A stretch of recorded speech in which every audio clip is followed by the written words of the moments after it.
the fragile architecture of 311 Pelican Court. You know, it's funny how these quiet spaces can just grow between people, right? Well, today we're going to look at what it takes to bridge them by diving into the story of one marriage in one house.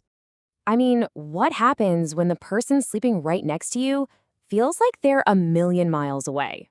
It's it's such a weird feeling, isn't it? That silence can be just deafening, sometimes louder than any screaming match. And that feeling, that's really the heart of the story we're getting into today. It's about that huge, painful distance. So let's paint a picture here. We're heading to Cedar Cove, Washington. I want you to imagine one of those small waterfront towns tucked away in the Pacific Northwest. You can almost smell it, right? The mist coming off the Puget Sound, the sharp scent of pine from those massive evergreen trees. You see the weathered docks. It's all so beautiful, so intimate. But all that gray, that constant rain, sometimes it can feel like it's mirroring the mood, like it's reflecting a bit of turmoil. And smack dab in the middle of this town, we find a little family home, 311 Pelican Court. Now, this house, it's so much more than just a setting for our story. Think of it more like a silent witness. It's soaked up everything. All the laughter, every single argument, the moments of pure joy, and now the heartbreak that's happening inside its walls. All right, let's talk about the people at the center of this storm. Meet Rosie and Zach. From the outside looking in, you'd think they have it all figured out. They've built a life together, but just under the surface, well, that's where this quiet loneliness has started to grow, and it's threatening to pull the whole thing down. And this is where things get really complicated, because you have two people living in the same house, in the same marriage, but experiencing completely different realities. For Rosie, she feels invisible. It's this deep, soul-crushing weariness that comes from being so alone. But for Zach, his whole world revolves around one thing: providing for his family. In his head, he's doing exactly what he's supposed to do. He just doesn't see. He's completely blind to the fact that she feels emotionally abandoned. He knows there's a problem, sure, but he just can't grasp what he did wrong. And that right there is the key. Rosie's pain didn't just show up one day. This wasn't some big dramatic betrayal. No, it was the slow, quiet buildup of years of tiny little hurts. The small moments where her needs were just overlooked. All those little resentments just festered in the silence, slowly eating away at the foundation they built together. So, what happens when that erosion just keeps going? Well, you eventually hit the breaking point. It's inevitable. When a foundation has been slowly weakening for years and years, you don't need a hurricane to knock the house down.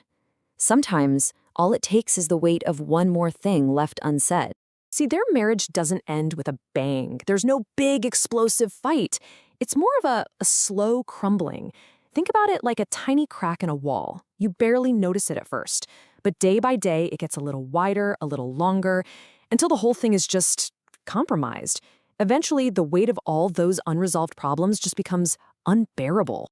And so, that's it. They separate. And that house, 311 Pelican Court, it's not a sanctuary anymore. Now it's just this powerful, painful symbol of everything that's broken. It's a constant physical reminder of the life they built and the life they've lost. You can just imagine, every single room holds a memory of a time when that distance between them didn't feel so huge. But is that where the story ends? Once the walls are down, is it all just rubble? Or is there a way to rebuild? This is what the whole story is really about. Can they find that hard, uncertain road back to each other? And here's the real question, the one facing Rosie and Zach. Can love actually be rebuilt after all that trust is gone? I mean, really? Can you find your way back to a person after years of feeling neglected, of being misunderstood? This isn't about a quick fix. There's no easy apology that's going to paper over these cracks. It's about completely changing the way you see each other, the way you connect. Okay, so let's break this down, because the road to healing is not magic. It is hard work. Step 1. They both have to look in the mirror and confront their own failures. Zach has to finally see his emotional absence for what it was. And Rosie, she has to face her own role, her years of silence. Then they have to choose to communicate. And I don't just mean talking at each other. This takes real courage, The courage to be vulnerable, to rip open those old wounds, knowing you might get hurt all over again. And finally, after all that, it boils down to actively choosing love, not just coasting along by default. And really, this is the biggest takeaway from their whole story. Love, especially the kind that lasts, isn't just about a promise you made a long time ago. It's a choice, an active choice. It's not just about providing, it's about being present. It's about paying attention to those little hurts before they turn into huge wounds. It demands honest, raw communication. And maybe the hardest part of all, it requires the courage to forgive, not just your partner, but yourself too. So, as we leave the mist of Cedar Cove and the story of 311 Pelican Court behind, we're left with this one really powerful idea. Love isn't a thing you just have. It's an action. It's a verb. It's a choice you have to wake up and make every single day, especially on the hard days. And that really makes you think, doesn't it? When faced with that slow crumble, what choice would you make?